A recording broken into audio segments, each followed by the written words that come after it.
It's an age-old debate lasting over a decade.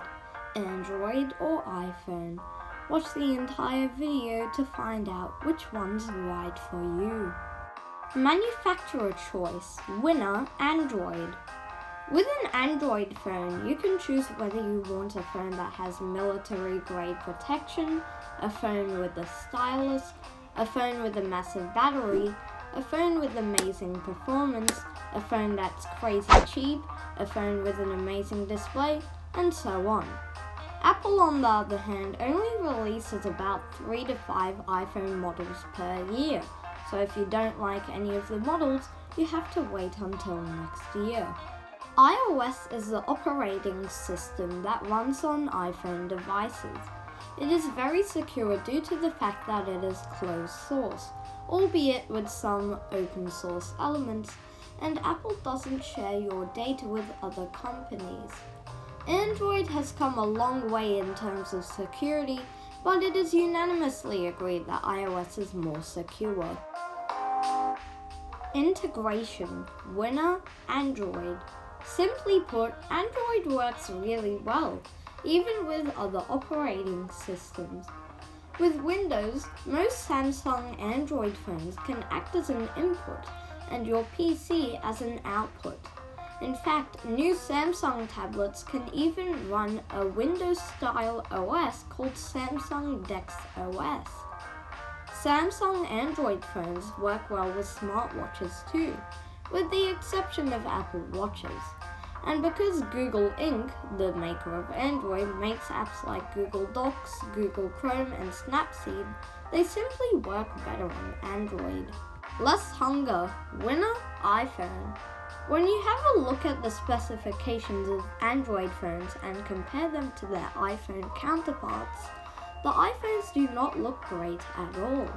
But here's the thing, iPhones don't need as much power as Android phones, so it all works out. Software support. Winner, iPhone. This one was easy. Apple is known for giving 5 years of software support for their iPhone lineup. The iPhone 6s from September 2015 is getting this year's iOS version. Meanwhile, Samsung's Galaxy S8 from March of 2017 did not receive 2019's Android update. Apps. Winner, Android. This one is a bit controversial, but Android's Google Play, also known as the Play Store, is better than the iPhone's App Store. I know, but I just find the app to have a better layout. It has more apps, and you can even download other app stores like the Amazon App Store. Sure, you may not be able to download some iPhone apps, but some apps on the Play Store can't be downloaded on your iPhone. Also, I find the leveling up system to be more advanced on Google Play. Messaging. Winner, iPhone. iMessage. It's just too good. First of all, it comes pre-downloaded on iPhones, so nearly everyone using iPhones uses it. Second, the app itself has an extremely appealing design. And lastly, the service has quite a great set of features, such as stickers and Apple Pay support. Storage. Winner, Android. Many iPhone users complain about the lack of storage, and I have a few reasons why. Number 1, the storage included on the device is low, especially when you compare it to their Android counterparts. Number 2, iCloud only includes 5 GB of storage, while Google Drive contains 15 for free. Number 3, many Android phones have an expandable storage slot, which essentially all iPhones lack. Number 4, the Pixel, Pixel 2, Pixel 2 XL, Pixel 3, Pixel 3 XL, and Pixel 3a are all Android phones that have unlimited storage through the cloud. If you have an Apple Watch, an iPad, an Apple TV, or a Mac device, you are essentially locked into the iPhone ecosystem. Android has no ecosystem to speak of. Sure, there are smartwatches, but even Fitbits work with Android phones. There are Chrome OS laptops, but 1. Nobody buys them, sorry Chromebook owners. Two Windows laptops work amazingly with some Android phones, especially Samsung's Galaxy Note and Galaxy Tab S lineup. This one was another easy one. Android treats you like an administrator, while iPhones treat you like a user. You can install custom home screen layouts or launchers which are simpler and more pretty, fonts, and even widgets. You can even set up app defaults, which is something iPhone users haven't been able to experience until iOS 14, and even that's pretty limited then. iPhones finally have widgets, but it's not nearly as fleshed out as Android widgets. Build quality. Winner, iPhone.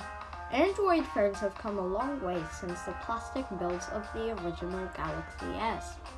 But iPhones have amazing build quality and feel really premium. Even the affordable iPhone SE has a premium glass build. Charging. Winner, Android.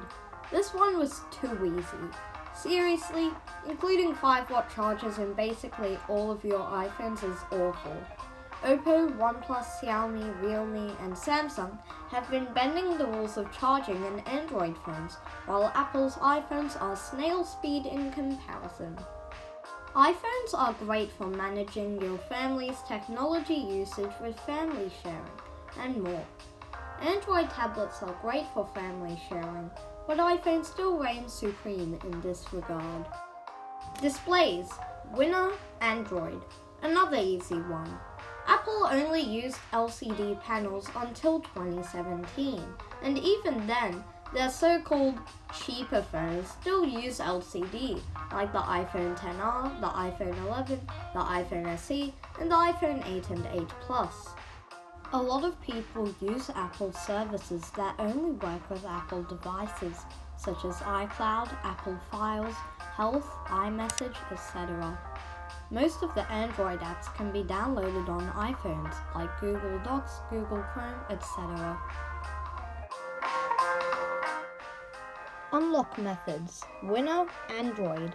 With an Android phone, you can either use a PIN, a password, a grid pattern, face unlock, or a fingerprint. On iPhones, you can either use a PIN, a password, and either Touch ID or Face ID depending on the model you have, which is a far cry from the amount of options you have with an Android phone, especially when you boot it. That gives you even more options. Reachability. Winner, iPhone. Apple's iPhones have a reachability mode, which allows for easy one-handed usage. Most Android phones are big to use one-handed. Sure, there are phones like the Galaxy S20, Galaxy A40, and Galaxy S10 and S10e, but they're not nearly as good for one-handed usage as similar iPhones, such as the iPhone 11, iPhone 11 Pro, and iPhone SE.